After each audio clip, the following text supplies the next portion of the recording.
Blenders. I'm at Sahuaro Surgical and I'm talking to Dr. Layla Lucas and Dr. Matthew Namani. Can you tell me, what is your specialist here? We're both vascular surgeons, so we deal with problems with circulation, arteries, veins, wound healing. So are varicose veins part of that?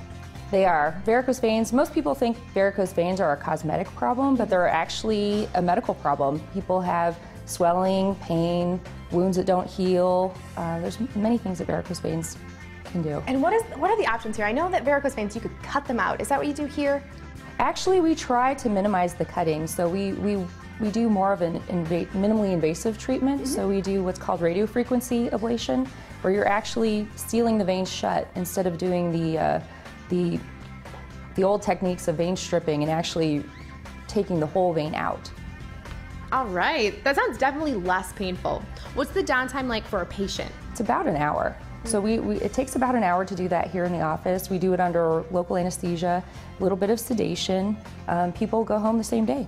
And Dr. Namani, what are some other types of vascular problems? So another big component of vascular disease is what's called PAD. It stands for peripheral arterial disease.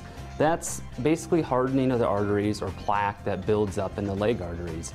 It causes early signs and symptoms or leg pain when you walk.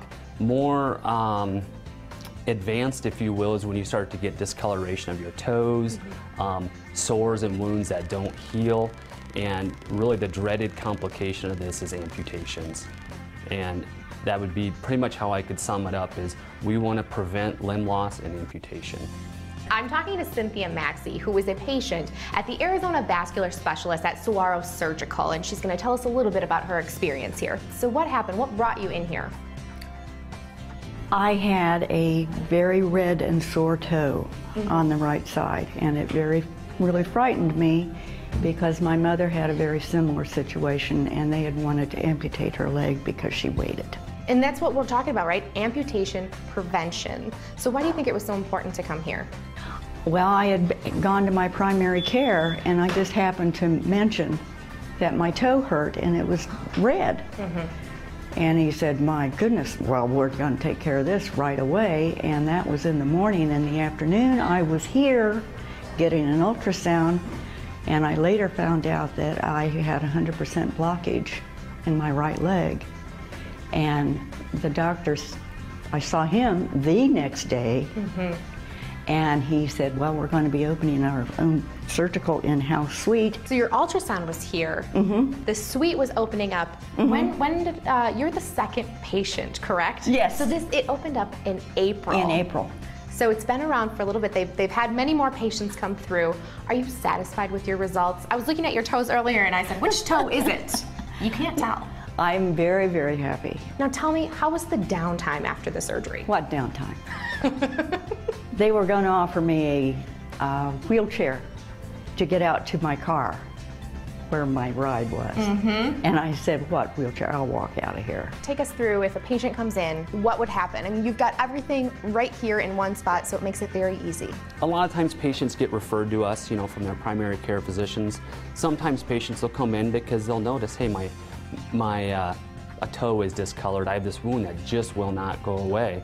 So we typically start with a good physical exam. Feel their feet. Are they cold? Do they have a pulse? We look at what's called capillary refill. If you push on the toe, how fast does the color come back? And then just move on to non-invasive vascular studies, arterial duplexes, ultrasounds, and depending upon what we find, kind of transition into here where we can do angiograms and treatments. So we do our x-rays over here. Outpatient is right here. You don't even have to worry about the hospital. So that's kind of been a big transition in our profession, where this is all moved to more minimally invasive, and now we're actually to the point where we're doing this right here in our office. We do the angioplasties, the stents, the atherectomies, the ablations for the vein treatments. Almost like one-stop shopping to be able to have your vascular disease treated. And Dr. Lucas, I know a lot of people have fear of being put under. Are you all the way put under here? No, actually you're not. And for doing the arterial interventions, the PAD interventions, we have an anesthesiologist here that keeps everybody safe and keeps people comfortable and pain-free. So we don't have to do general anesthesia, and that leads to a quicker recovery, and you're able to go home within a couple hours. This surgical center has been open since April. What are some of the things the feedback that you're getting from the patients? Patients really we have one-on-one nursing, so they like the care that they get here. They feel very at home. They like that we're still here. You know, we may be seeing patients in our office, which is just on the other side of the wall. So we come in and we check on them frequently instead of being in a big hospital where they feel sometimes alone, or you know, they don't feel as comfortable. You feel like one in a million. Well, here it's one-on-one. Exactly. Well, doctors, thank you so much for your time this morning. You're welcome. Yeah, thank you. And if you're interested in finding out more information about Arizona Vascular Specialist and Sahuaro Surgical, you can call 318-3004 or log on to azvascularspecialist.com. They were really great there. Yeah.